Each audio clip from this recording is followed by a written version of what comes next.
Waves in medical technology, X-rays and ultrasounds.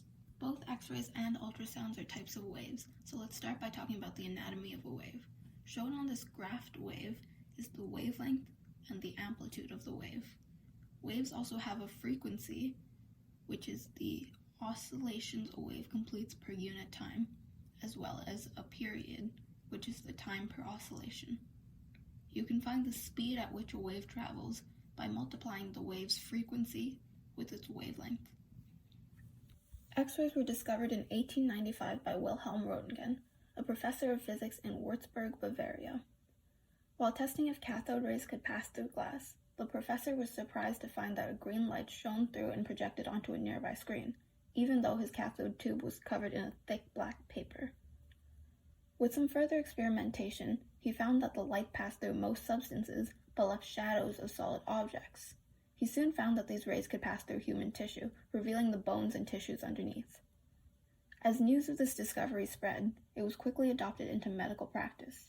Doctors in Europe and the US were using X-rays medically within a year. Initially, X-rays were used without precaution, as the ill effects of the radiation was still unknown. Nowadays, there are precautions taken to minimize unnecessary exposure. X-rays use a form of electromagnetic radiation. They're very high energy and high frequency. X-ray waves have a shorter wavelength and a higher frequency than visible light, but they travel at the same speed. X-rays travel through the body and are absorbed in different amounts by different body materials, depending on their densities. Structures such as bone are denser than most tissues. Because of this, bones absorb more X-rays and therefore produce higher contrast images on the X-ray detector.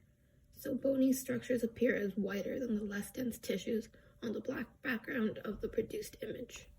X-rays can be used to detect bone fractures, certain tumors and unusual masses, calcification, foreign objects, dental issues, etc.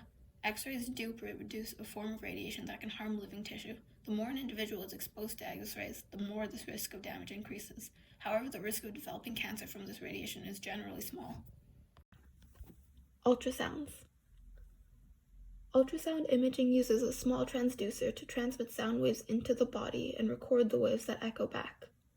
Sound waves travel into the area being examined until they hit a boundary between tissues, such as between fluid and soft tissue, or between soft tissue and bone. So what are sound waves?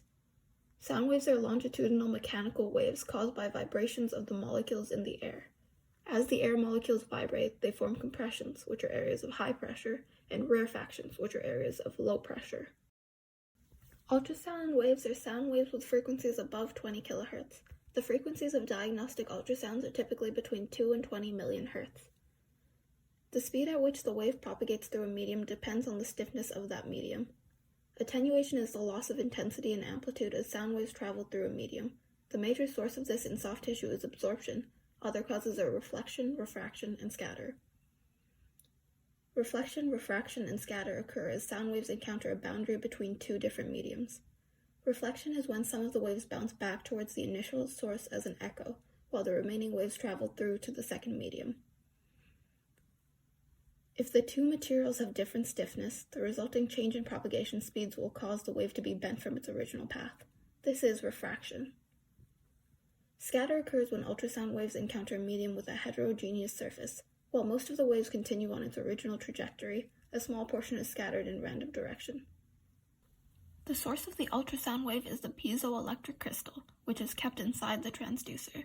These crystals can transform an electric current into ultrasound waves and vice versa.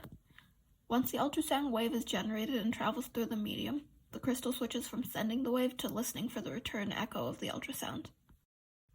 Lower frequency ultrasound waves can penetrate deeper into tissue, but return poorer image resolution, while high frequency waves display more detail with a higher resolution but don't penetrate as deep.